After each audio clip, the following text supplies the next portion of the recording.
বর্ষে বর্ষে দলে দলে আসে বিদ্যা মহতলে, চলে যায় তারা ফলরবে। কৈশোরের কিশলয় পর্ণে পরিণত হয় যৌবনের শ্যামল গৌরবে। শিক্ষক জীবনের অবসর সময় বড় কষ্টের, বড় দুঃখের, কিন্তু প্রতিটি শিক্ষকের জীবনে এই দিনটি আসে। অবসর সময়ে ঘরের ব্যালকনিতে বসে বসে কখনো হয়তো সেই পুরনো স্কুল, পুরনো দিন, সেই মুখগুলি ভেসে ওঠে। আমরা এমনই এক মাস্টারমশাইয়ের বাড়িতে রয়েছি, দুরামারির সাথে যার শিকড়ের টান রয়েছে। 40টি বৎসর তিনি পার করেছেন। তিনি আর কেউ নন, আমাদের প্রাণের শিক্ষক, বিজ্ঞানের শিক্ষক, সম্মানীয় বিভূতিভূষণ বন্দ্যোপাধ্যায়। নমস্কার স্যার। স্যার, আপনি কেমন আছেন? আছি, ভালোই আছি। আমরা এসেছি দুরামারি। তোমরা উদ্বুদ্ধ থাকবা ভালো বলতে, হ্যাঁ, যতই মনের ভিতরে যা থাক, হ্যাঁ, ওই থাক, হ্যাঁ, সবসময় ভালো বলতে হয়। আমি ভালো আছি, তাতে অন্যরা হয় কি ভালো লাগা। অন্যরা একটু ভালো লাগা। আমরা এসেছি স্কুলের যে 75 বছর অনুষ্ঠান, প্লাটিনাম জুবিলি। আমি প্রেসিডেন্ট সাহেব, চন্দন, দূর অপুদি রয়েছে, বসু। তো অনেকদিন পর কিন্তু আপনাকে দেখে আমরা কিন্তু খুবই আনন্দিত, আপ্লুত। আমিও তোমাদের দেখে খুবই আপ্লুত, আনন্দিত এবং অনেকটা জীবন্ত হয়ে উঠলাম। যেটুকু চাপের মধ্যে ছিলাম, অনেকটা জীবন্ত। আসলে শিক্ষকের জীবনের পাওনা কিন্তু এটাই, এই যে পুরনো ছাত্রছাত্রী তারা এসে, স্যার কেমন আছেন, ভালো আছেন তো? কখনো মনে হয় না আবার সেই দুরামারি স্কুলে সেই স্টাফ রুমে বসে রয়েছেন, সেই ছেলে মেয়েদের নিয়ে গল্প করছেন, পড়াচ্ছেন। চিন্তা নেই, মনও নেই, সবসময় তাই আছে। মনে হচ্ছে সব তো গৌরকে দেখতেছি, মনে হচ্ছে যে গৌর ছোটই আছে, ছোটই আছে। দেখেন যদি আবার ঠিক আগের মতন পেতাম। কিন্তু সময় চলে যায়, সময় তো চলে যাবে। ছোট থেকে বড় হয়ে ওঠা, এবং এক সময় আসে অবসর সময় ঘুরিয়ে আসে, কিন্তু শেষ বলে কিছুই হয় না। যেখান থেকে শেষ সেখান থেকে আবার শুরু।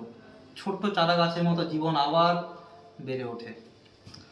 মাস্টারমশাই, আপনি কোন সময়ে জয়েন করেছিলেন দুরামারি হাই স্কুলে? আমি 79 সাল, কিন্তু আমার অ্যাপ্রুভালটা হচ্ছে 1/4/80, এপ্রিল মাস 1980 সাল। হ্যাঁ, 80 সালে ওখানে জয়েন করেছেন। আর আপনি অবসর নিলেন 2018, ওটা হয় শেষ ডিসেম্বর। তাহলে চন্দন প্রায় কিন্তু 39টি বছর কিন্তু স্যার কাটিয়ে দিলেন। 38 বছর 9 মাস। দাদা, দাদা 38 বছর 9 মাস। এই যে প্রায় 40 বছর আপনি কাটিয়ে দিলেন 39 বছর। দুরামারির ভাঙা গড়া উত্থান পতন দেখেছেন। সব দেখছি আমি, সবই দেখেছি। আর ওই সময়তে আপনার কাছের মানুষ দুই একজন যাদের মনে করে খুব, আমার দীপক দা, মানে ওনাকে তো দাদাই বলতাম। হ্যাঁ, উনি আমার সাথে সবসময় অনেক বন্ধুও ছিল, শিক্ষক, বন্ধু, সব কিছু গাইড করা দীপক দা। আর হরিপদ বাবু, এই কাগজপত্রের ব্যাপারে হরিপদ বাবুর ব্যাপারে সবার সাথেই ভালোই ভালোবাসাই ছিল। জ্যোতিবাবুর সাথেও ছিল, জ্যোতিবাবুর সাথেও ছিল, সবার সাথেই ভালোবাসা ছিল। এই যে পুরনো দিনগুলি আবার ফিরে পাবেন এই প্লাটিনাম জুবিলিতে, একসাথে হবেন, কেমন লাগছে? খুবই ভালো লাগবে, খুবই ভালো লাগবে। ভালো লাগবে মানে নতুন করে আবার বাঁচার স্বপ্ন দেখব এবং সবাইকে দেখে ঠিক আগেকার কথাগুলো মনে করবে, নস্টালজিয়া। অবশ্যই। আর সেই দিন তো ফিরে পাবো না, কিন্তু সবাইকে দেখলে হ্যাঁ, আবার সব সেই সময়টা পুরনো স্মৃতিগুলি ছবির মতো উঠে আসবে। সেই কাঠের স্কুল ছিল না আগে, কাঠের স্কুল, কাঠ এখন নেই, কিন্তু বিল্ডিং হয়েছে। কিন্তু বিল্ডিং হলেও কোথাও যেন সেই অন্তরের শিকড়ের টান কিন্তু ওখানে রয়ে গেছে। কাঠের বিল্ডিংটাই মনে আছে। ক্লাস 6 আর স্কুলের সেই আত্মিক সম্পর্ক, টান, সেই সময়টা, সেই পুরনো দিন ফিরে পেতে আপনি আমাদের তো বিজ্ঞান নিতেন আসলে, বিজ্ঞান লাইফ সায়েন্স টিচারই ছিলাম। এই জলপাইগুড়ি থেকে যখন সে আমাদের মোড়াঘাট বনাঞ্চলের ভেতর দিয়ে যেতেন, সেই সময়কার প্রথম দিনের অভিজ্ঞতা একটু যদি বলেন। প্রথম দিন গয়ের কাটা আমার রিলেটিভের বাড়ি ছিল, আমার বৌদির বাড়ি ছিল, ছোটো বৌদির বাড়ি। ওখানে থেকে আমি গেলাম এবং ওই রাস্তা দিয়ে যখন গেলাম অবশ্যই খুব সুন্দর লাগছে। চারদিকে গাছপালা, বনাঞ্চল খুবই ভালো। নেমে তারপরে কেমন একটু ফাঁকাই লাগলো, লোকজন কম কিন্তু লোকের আন্তরিকতা। কারণ ছাত্র তখন ছিল নীলকমল বারুই আর সন্তোষ মণ্ডল বোধ হয়, হ্যাঁ ক্লাস, এবং সবার ভালোবাসায় আর কি আপ্লুত হয়ে গেল। আপ্লুত হয়ে গেল। তারপরে যে যতবার গেছি, পরে তো আমি ডেলিভারি করছি, হ্যাঁ যতবার গেছি আমার কাছে ওই বন নতুনই মনে হয়েছে। প্রতিদিন আমার কাছে নতুনভাবে আত্মপ্রকাশ করছে। আচ্ছা, আমার কাছে পুরনো থাকে। আবার আমরা সকলের কথাতে আপনার জগদীশ স্যার, মহেন্দ্র বাবু তিনি অবসর নিয়েছেন, তার কথা উঠে এলো আপনার কথা। এখনো আবার সে ধুরামারি ছুটে যেতে ইচ্ছে করে? অবশ্যই দুটো ভালো ভালো পরীক্ষা রাখে না, আবার যেতে ইচ্ছে করে। মানুষ কোথায় যায়? যেখানে ভালোবাসা পায় ওখানে যায়। কথাই আছে, যেখানে তোমার সম্মান নাই তুমি ওখানে যাবে না, আর যেখানে তোমার সম্মান আছে অবশ্যই আমার ওখানে সম্মান আছে, আলাদা সম্মান আছে, আমি অবশ্যই যেতে চাই। আপনি তো শিক্ষক জীবনে অন্য স্কুলেও আপনি যোগ দিতে পারতেন ওই সময়তে, তখন দেননি কেন? তাহলে মনে হয় দিতে পারতাম না। আরও অন্য চাকরিতেও একটা সুযোগ ছিল। তখন চাকরিটা এত কাজ ছিল, আর হয়তো দুরামারির প্রতি একটা মন বসে গিয়েছে যে এখান থেকে আর আমি না। প্রথম যখন গেলাম তারপর কিছুদিন যাওয়ার পরে সবার সাথে মেলামেশা করে মন যে জায়গাটা এত ভালো লেগে গেলো, আর অন্য কোথাও যাওয়ার আর ওটা মনেই করি, আর যাওয়ার ইচ্ছাও ছিল না।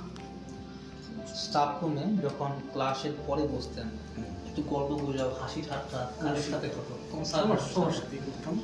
প্রথমে করতাম, পরবর্তীকালে অনেকের সাথে মেলামেশা হয়েছে, অনেকে চলে গেছে, অনেকে নানান রকম, সবার সাথেই ভালো লাগছে। এখন সময় আপনার কি করে কাটছে? অবসর সময় আমি একটা গেস্ট টিচারই করি আর কি, এই 5 বছর করা যায়। আচ্ছা, 5 বছরে এই 18 আর 5 হলে 23, এই ডিসেম্বরে কিন্তু কোন স্কুলে পড়ছেন? এটা কাঞ্চনশিলা হাই স্কুল, যেটা জগদীশ স্যারও পড়ছিলেন স্যার, নিরঞ্জন পাড়ে একটা স্কুলে। জগদীশ বাবু জগদীশ স্যার যে আপনার কোনো স্কুলে জয়েন করেন, নারী কিন্তু ভালো লাগে। নারী ছাত্র যেদিন ছেড়ে আসি, হ্যাঁ যেদিনকে আমাকে স্কুল থেকে ফেয়ারওয়েল দিল, থাকতে পারি, খুব কষ্ট হয়েছে, আমার মনের মধ্যে খুব কষ্ট হয়েছে। আচ্ছা, তারপরে আমি ভাবলাম যে ছেলে মেয়েদের মাঝখানে থাকবো, ভালো লাগলে এখানটায় তখন কাঞ্চনশিলা হাই স্কুলে আমি যোগদান করি, এবং ওখানটায় তো ওটাও এই মাসেই শেষ।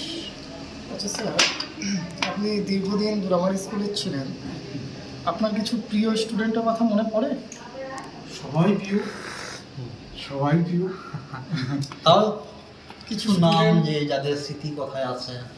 প্রিয় তো সবাই, আসলে ছাত্রদের আলাদা কোনো মূল্যায়ন করা যায় না। পিতার কাছে যেমন সমস্ত সন্তান সমান, সমান, সেরকমই শিক্ষকের কাছে সমস্ত স্টুডেন্টই সমান। যেরকম হয়তো একটা মেশিনে মালা তৈরি হয়, একটু ফারাক রাখছিলাম, হ্যাঁ মেশিনেই হয়তো ফারাকটা রাখছিলাম যাতে তোমাদেরই ভালো হয়। কারণ শাসনটা না থাকলে সঠিক পথে তো আমরা এগোতে পারবো না, তাই না? সেই জায়গায় পুরনো স্কুল থেকে হাই স্কুলে উন্নীত হলেন, সে সময় পরিবেশ যেমন প্রাথমিক বিদ্যালয় এবং দোরামারি জুনিয়র স্কুল বা স্কুল, তার কোনো বিভাগ মানে ভাগ ছিল, কমন রুম একটাই ছিল। সেদিনের দিনটা একটু স্যার একটু বলবেন। খুবই ভালো ছিল, খুব ভালো ছিল। আমরা আলাদা করে কিছু দেখিনি। হ্যাঁ, মহেন্দ্রনাথ শীল বোধহয় ছিলেন, হ্যাঁ শীল ছিলেন, থানেশ্বর বাবু ছিলেন, থানেশ্বর রায় খুবই ভালো মানুষ, খুব ভালো মানুষ, হ্যাঁ সাদা সিধা। আর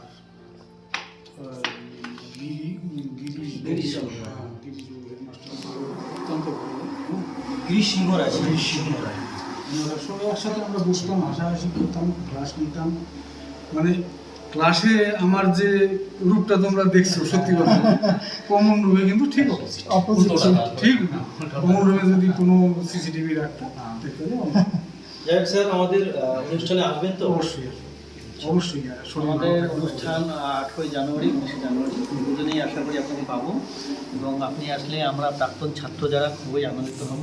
এবং আপনার কাছে আজকে আমরা শিক্ষা নিয়ে বা আপনার ভাবনায় উদ্বুদ্ধ হয়ে আজকে আমরা এই জায়গায় এসেছি, এবং এটা আমরা বাকি জীবন বহন করে যাব। 10 অবধি আমি যেদিন ধরতেন আমি বলে যেতাম আমি কোনোদিন পারিনি, এরকম আমার জীবনে ঘটেনি। ভালোবাসি বলি করতে পারি, এবং এটা আমার আর ওই আপনার এলাকা বলেই এত আমি ব্যাঘাত করছি বা এই করছি, কেউ কিন্তু আসলে কোনো গার্জিয়ান কোনো complaint আমাদের বর্তমান পাঠ্যক্রম দাম গল্পে সেই মাস্টারমশাই, অঙ্কের মাস্টারমশাই, সেই সুকুমার ছাত্র, সেই ছাত্র শিক্ষকের সম্পর্ক যেখানে শাসনের সেখানে সোহাগের আদরের, সেই একই অনুভূতিতে আমাদের বিভূতিভূষণ বন্দ্যোপাধ্যায় মাস্টারমশাই আমরা পেয়েছি। উনি আবেগ আপ্লুত, আমরা এসেছি, উনি সেই পুরনো দিনে ফিরে গেলেন, চোখের জল হয়তো বাদ মানছে না সেই পুরনো দিনের কথা মনে করে। যে আমরা ওনার সাথে আর্থিকভাবে জড়িয়ে দুরামারির সকল প্রাক্তন ছাত্রছাত্রী, শিক্ষক শিক্ষিকা, মানুষজন, দুরামারি আপনার প্রিয় জায়গা, দুরামারি হাই স্কুল আপনার নিজের স্কুল আবার আপনাকে ডাকছে। আপনি ভালো থাকুন, আমাদের অনুষ্ঠানে আসুন, আমরা আবার সেই পুরনো দিনগুলিতে, পুরনো সময়গুলিতে ফিরে যাবো। অবশ্যই শিকড়ের টানে আমরা ভালো থাকবেন। অবশ্যই সবাই ভালো থাকবেন।